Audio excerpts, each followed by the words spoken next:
Tell us your name, please. I'm Paul Toscano. Hi, Paul. Hello. Thanks for joining us. Well, thank you for coming and taking this tape. So tell us about a bit about your heritage in your early years. Well, I'm Sicilian.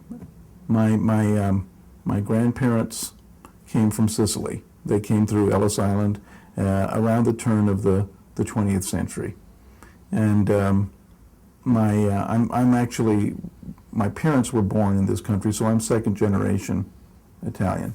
I was born in Brooklyn, New York. I did not grow up there. My parents moved from Brooklyn twice. The second time they stayed in California. The first time they went to California and went back, and I won't get into that, the reasons for that. But the second time they moved, it was about 1951. I was born in 45, so I was about 6 years old when they left the second time to stay, and they moved to California. They settled in West Covina eventually. They lived briefly in Rosemead, California, and then they settled in West Covina where I grew up. I went to the Covina High School, which was not in West Covina, but it was the school district that I was in. And what can I say else about my background? One funny story that my brother Larry tells is that, and this was about 2 years ago, we're taping this on August the 2nd of 2007, but about 2 years ago he and his family went down to California to go to Disneyland, and they were in the California Adventure, and there's some kind of a genealogy booth or exhibit there, and so he types in the name Toscano, and then they tell him that we're related to a medieval monk by the name of Toscano who was burned at the stake for opposing the Pope. And that just made me laugh so hard, because I thought, well, maybe this whole thing that's happened to me in my life is genetic. And apparently he was not a chaste monk because he had descendants, so that there's another aspect to this that's funny. I'm not sure it's true, but you know, how much can you trust Walt Disney? But nevertheless, that's the story. I grew up in Southern California, went to grammar school there, and then, as I say, went to Trawick Junior High, where I was terrified of being hazed, but managed to get through that without incident, and went to high school. Was not a particularly great student in high school, although in the last couple of years I managed to pull my grade point average up to an A- or B+, so that I could get into the California Scholarship Federation, which was really the California Sex Federation was what it should have been called, where we were famous for taking trips to the beach and hanging out at the beach. And there were 10 National Merit Scholars that graduated from my high school that year that I graduated. So they were a bright bunch of kids, probably not as bright as I would like to remember, but pretty bright. And I don't know, my high school, I had a lot of fun in high school. I enjoyed it. And then it was in high school that I came to be introduced to Mormonism. I was a Catholic. We were not very good Catholics. We would be considered probably lapsed Catholics. My mother did not like the priests, and she did not like the rules and strictures of Catholicism. And so I How think many siblings besides your brother? I have 3 younger brothers, so there were 4 boys. Okay. My dad, I should tell you something about my parents before I launch into talking more about myself. My dad was, nobody knows where he was born. He would never tell anything about his birth. He couldn't get him to give me his birth certificate.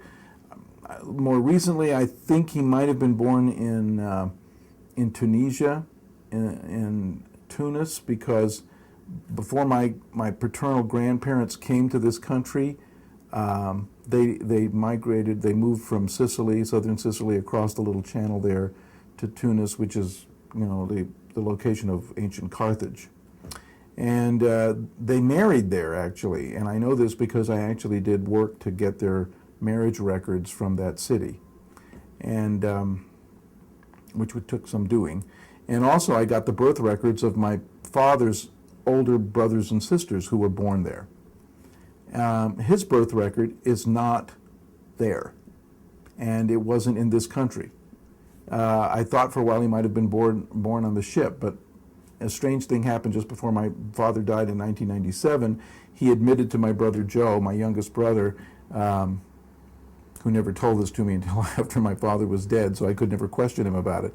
But my father admitted that he was a twin. Well, this was all very shocking to us, and there was no record of a twin in this country. But a year to almost to the day, a year to the day before he claimed to be born. He claimed to be born on August 15th, 1915. But in August of 1914, a twin was born. And, or not a twin, a baby was born to my grandparents. And he might have been the twin of that baby, which would explain some things, because it would show him to have been born in Tunis, and then he would have, maybe he was sick and they didn't report him, because they came over on the last boat out of the Mediterranean before World War I began. And it may have been that they were terrified of being turned back, and maybe they didn't report him, and so it's hard to put this together, because that generation was very closed-mouthed about everything. You had to pry it out of them, and my dad would never really talk about that. He was a veteran in World War II. He never talked about that, except that I did know that he was a spy. He worked for the, the OSS, the antecedent to the CIA. And he went over there in 41 or 42 and spent maybe 18 months, 2 years, then came back and then was drafted, because they had no record of his service. And it took the highest officer over the OSS who had the record of who had served there to get him out of being drafted again. And I know he was wounded because he bore the wounds on his body, and he lost a couple of friends, which I think damaged him somewhat. He was somewhat of a distant father, not so much distant as just kind of involved with his own worries. My mom was... What was his profession? His profession, well, he started off as a kind of an electronic technician. He went to kind of a vocational school after he got back from the war. And then when he moved to California, he opened up a television repair shop in the most unlikely place, San Marino, California, where people could buy new televisions before they'd pay a repairman. They're so rich there. So he didn't do well there. That went under. And then he went back to school and took more courses, and then wound up working, of all places, at Jet Propulsion Laboratories. And he was on the team that sent up the first Voyager. He was a quality control engineer who would travel around and make sure that the various parts that were being produced by contractors with the government were up to snuff, and he was an inspector, and he did that for years and kind of slowly made his way up the chain there. My mom went to the 8th grade and stopped. She was born in Brooklyn. My dad was born in Detroit, Reading, Pennsylvania, but lived in Detroit, Michigan. There's no record of where he was really born, but he claimed to have been born in Reading, Pennsylvania. And or maybe it's pronounced Reading. I can't remember how they pronounce it there. Forgive me for those who know. And my mom was born in Brooklyn, New York, and she went to the 8th grade, and after that she had to go to work. She went with my grandmother to work in the sweatshops there, where they made women's coats and sewed pockets on women's coats, and it was very grueling work, and they didn't get paid very much. And they lived in a tenement on Meserole Street in Brooklyn, in the Williamsburg area, near the Williamsburg Bridge. And I remember very well growing up there. My grandfather was my primary caregiver when I was growing up. They tried to put me in a daycare, but I cried too much, so I didn't like it. I felt like I was being put in prison. They had naps. Who would have thought? I didn't want to take naps and have these horrible cookies, so I can remember protesting strenuously about that, and so they let me out, and my grandfather took care of me. There's an old story where growing up, my mom would make this bowl of mush for me in the morning so that I would eat it, but by the time she left and I got around to it, it was cold and I wouldn't eat it. And so my grandfather would whip up this spaghetti with breadcrumbs and butter and garlic and a little glass of wine for lunch, and I was supposed to eat this mush, and he just couldn't force me to do it, and I didn't want to eat it, so I'd eat with him. my mom would get home from work about 6 o'clock, and she'd see I hadn't eaten it, and she'd get very upset. And as time, a few days of this, I don't know how long it lasted, she reached the limit, and she said, "If you don't eat this, Polly, you're going to wear it." And I couldn't understand what she was. How do you wear cereal? I thought she must have misspoken. I couldn't figure it out. So I didn't eat it again, and she came home, and "Polly," she says, and I come bounding in, not suspecting anything. She had the bowl cupped in her hand, and she put it over my head, and I just looked at it, thought, somebody has taken my mother away and replaced her with this person. So I started to cry. My grandfather bolts into the room and scolds his youngest daughter for this breach of parental duty and affection, and she kind of collapsed. But we tell that story. That was the story that we told. But I had a very wonderful childhood. My parents loved me dearly, and I never lacked affection. And it was very hard to leave that environment when they moved to California. I was 6. I can remember very well the day that I last saw my grandfather, and that was kind of heartbreaking. And we drove. It took 10 days to drive across the country in those days, and we stopping at little motels. And I guess we actually took Route 66 because we took the southern route, and for part of the way, and wound up in California in 1951, and that's how we migrated. I was never close to my father's side. Still don't know much about them. Very close to my mother's side, but they're all gone now. My mother's dead. My father's dead too now, but her siblings are all dead. I have some cousins that still live in New York that I occasionally contact. I know we are affectionate, but not very close. I grew up in the West, and they're Eastern, and I'm kind of a West Coast guy. And in 1963, moved to Utah to go to BYU, and have lived in Utah ever since.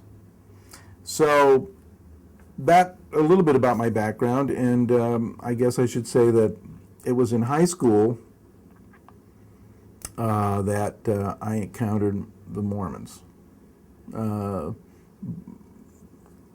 fellow that converted me was named Blaine Lee, and he was he was in the same year I was, and he was a lot different from me. I was more nerdy, and he was on the cross country team, and we kind of met up. He was and Randy Pico, his another. I still contact Randy from time to time. And I was about 16 years old. It was in 1961.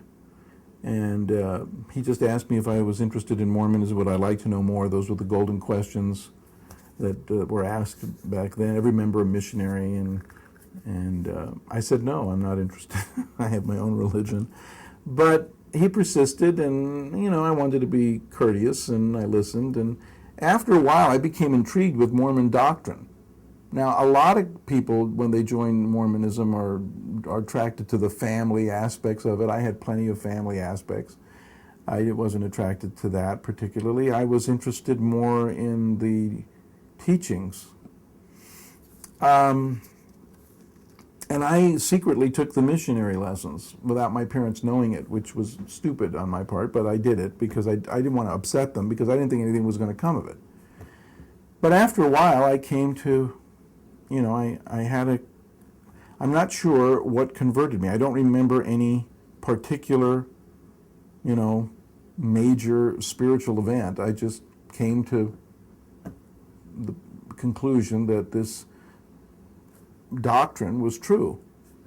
I remember writing a story in a book called No More Strangers by Hartman and Connie Rector.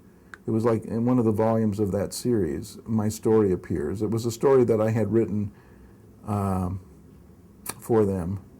And in it, I remember that, and the incident is true. I remember looking at this book called The Mormons, or The Mormon Story.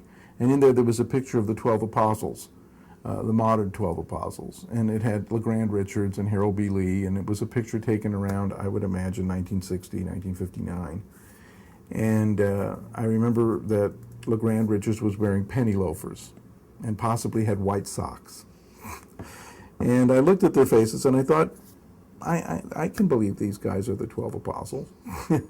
And for some reason, I kind of felt like they were. I never thought that in years later I would become their nemesis, but I knew that there was some kind of connection there. So I wanted to join the church, and finally when I told my mom that I wanted to join Mormonism, I was shocked at her violent reaction. I was simply not prepared for her emotional and violent reaction, which,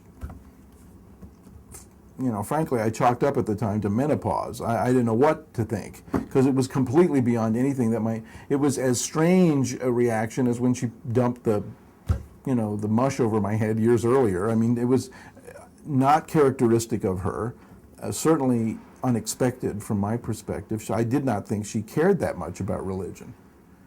But I did not understand that for her, religion and culture were intertwined in a way that she foresaw that this would be a breach with the family that would never be healed, that she would see me going off into a realm that she would not want to follow.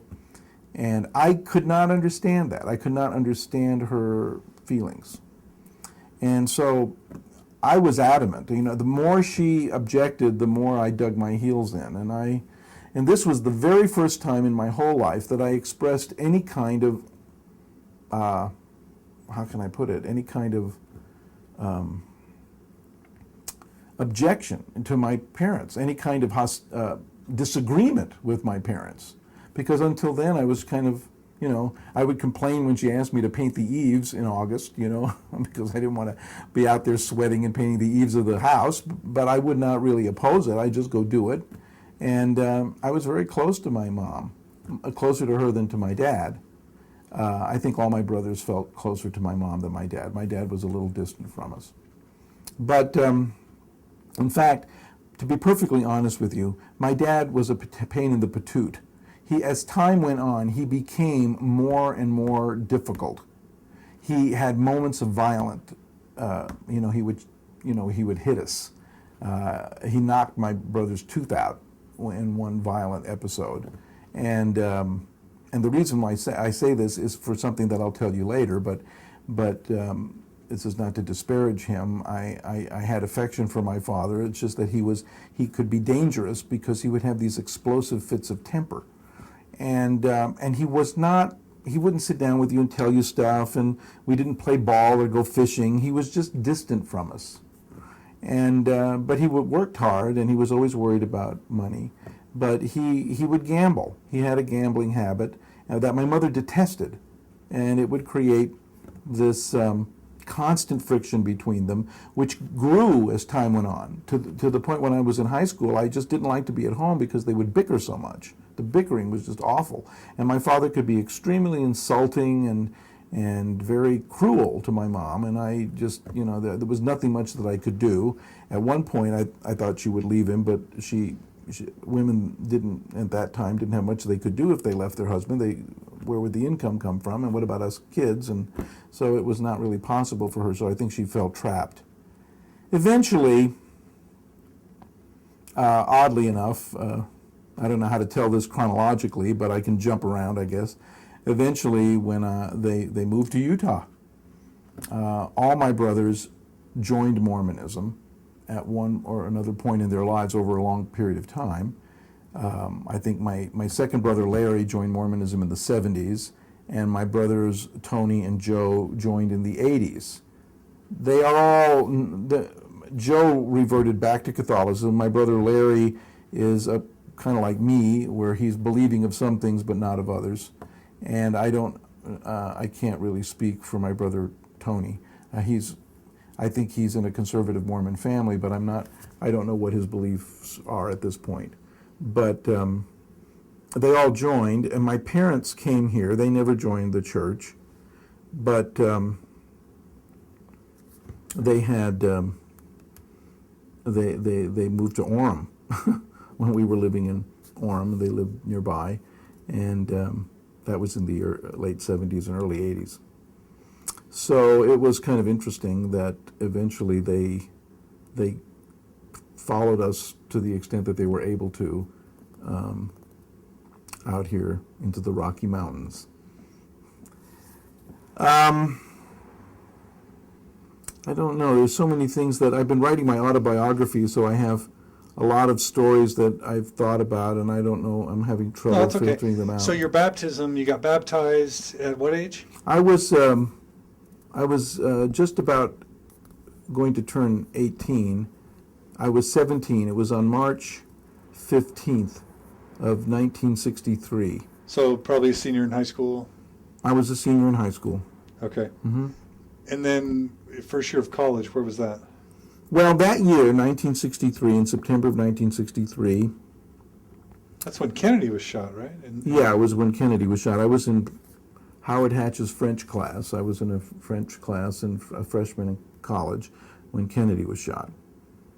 And but in September of 1963, I went up to BYU, and it was a rainy day. Nobody was there. We were there about 4 or 5 days before school actually began, so the kids hadn't started coming to the campus. And those were the days of BYU. I mean, it was. I mean, we wore beanies. We wore freshman beanies during orientation week. We all shook Ernest Wilkinson's hand as president of the university, and he had some grip, and he liked to crush the bones in the hands of the freshman boys. So you shook his hand. Oh yes, I had a number of encounters with Ernest L. Wilkinson. He's an interesting man, short, kind of grumpy. He chewed his tongue a lot. I've found myself chewing my tongue now, and I realize it happens to older guys as they get nervous and worried about things. They start chewing their tongues. But anyway, yeah, I got to BYU, and That's pretty immersive to go from a new convert to the BYU experience. Was it overwhelming? Super conservative? Was it? oh, back then BYU wasn't conservative. It didn't strike me as being conservative. I mean, there were Because you were conservative? No, because they didn't have dress standards that I can recall. People could have beards if they wanted to. The emphasis wasn't on rigidity, the rigidity of behavior. I never noticed it. I mean, I remember in my freshman year, I think it was my freshman year, could have been my sophomore year, that there was a big debate between Melvin Cook and the geology department and the religion department over the age of the earth.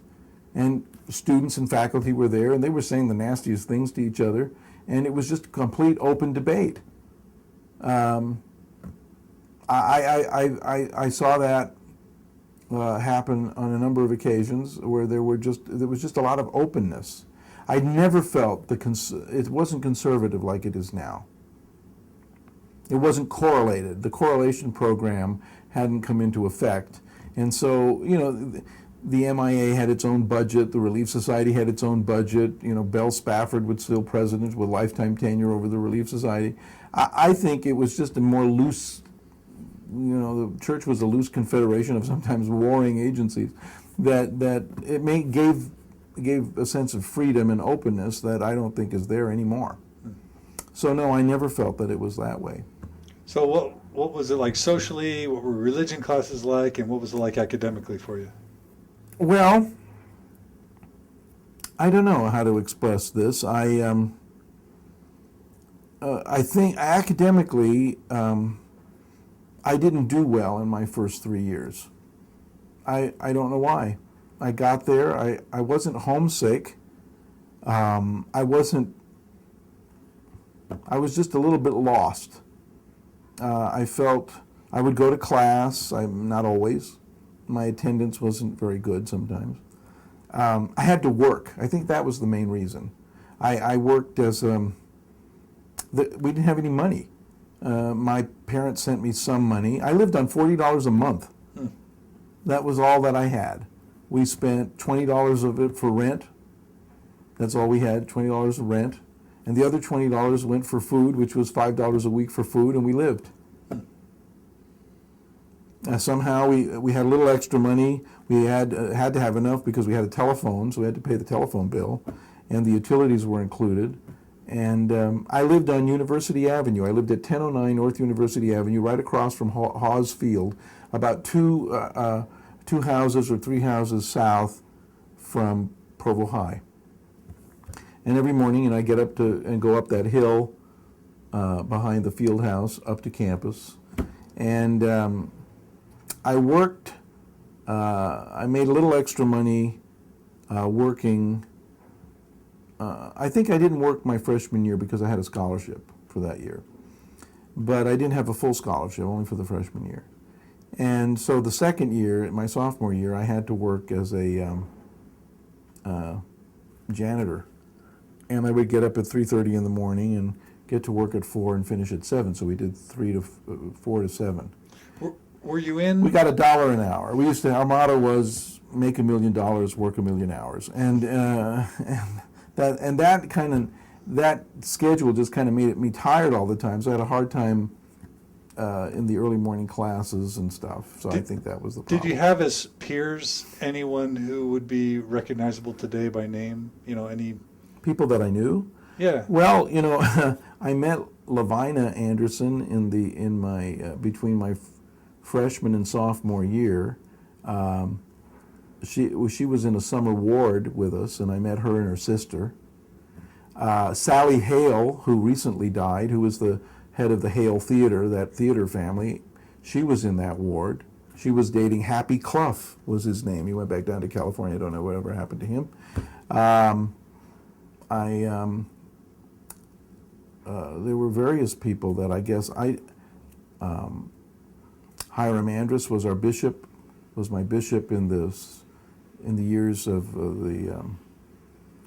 let's see, it would be my sophomore and junior year. This was like in 64-5, 65-6. So I knew Hiram Andrus. Who's that? Hiram Andrus was a very popular religion teacher at the time, and he wrote some very influential books that I think influenced a lot of us, and nobody ever talks much about Hiram anymore. He eventually got booted out of the religion department by Bruce McConkie, and he became a researcher in the Harold B. Lee Library for a while, and then after that he even left there. They gave him an early retirement, and this was like in the 80s. He was influential on you then? He was influential on a lot of us. What were some of his teachings or Oh, approaches? he was the one who would teach the Joseph Smith theories, theology classes. He wrote Joseph Smith and World Government. He wrote Joseph Smith, They Knew the Prophet. He wrote a book called Joseph Smith, the Man and the Seer. He wrote the 3-volume work, God, Man, and the Universe, Principles of Perfection, those things. And did he have a slant? Did he have a slant? Was he liberal? Was he? Well, he was extremely was he conservative. Dogmatic? Was he accurate? Did he embellish? Was it faithful history? Was it accurate? Well, he was accurate to the extent that you could be. He was faithful. He was conservative. I think what he was doing was digging up stuff from the early church history in the Joseph Smith period, which really was kind of, the information was new to us then. I mean, in 1966, I remember him going to the church historian's office and opening crates of documents that had not been opened since the trek from Nauvoo. That he was seeing stuff that hadn't been looked at for 100 years, or 120 And they would let him? Yeah, they would let him. And he was writing stuff about Joseph Smith and his teachings and his theology that was really quite phenomenal. Even to this day, if people read those books. I mean, he's not a concise writer. He's not the greatest writer, but he was a great researcher and had a very clear picture of the teachings of the prophet Joseph Smith.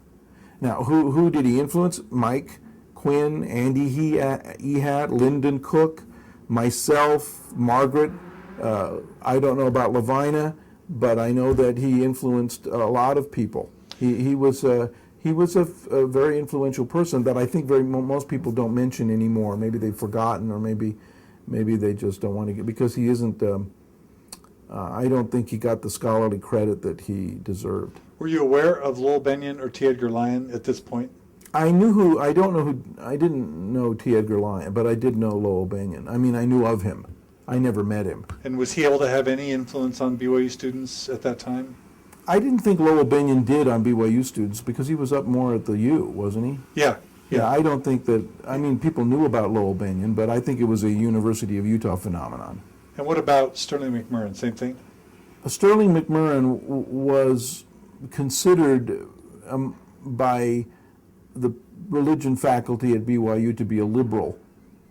And I think he may have had debate. No, he didn't have debates. I think J.D. Williams at the University of Utah had a debate once with Hiram back in the 60s. I came to know J.D. Williams. He was he organized after around the time of our excommunications, he organized a big tribute to the people who were excommunicated that was held at the University of Utah. And he was actually, he lived in the same condo park that Margaret and I lived in during that period, which was in Park Place, which is in Salt Lake, that's Cottonwood area. So I got to know some of these people later, but at the time when I was at BYU, Margaret was deeply influenced by, or she took a lot of classes from and was influenced by Hugh Nibley. I never was. I never took classes from Nibley. I'd met him and I'd heard him speak at lectures and things, but I never took classes from him. I was there at his retirement, the thing that they did for him in 1975, but I never took classes from him. So I didn't know what I was going to do.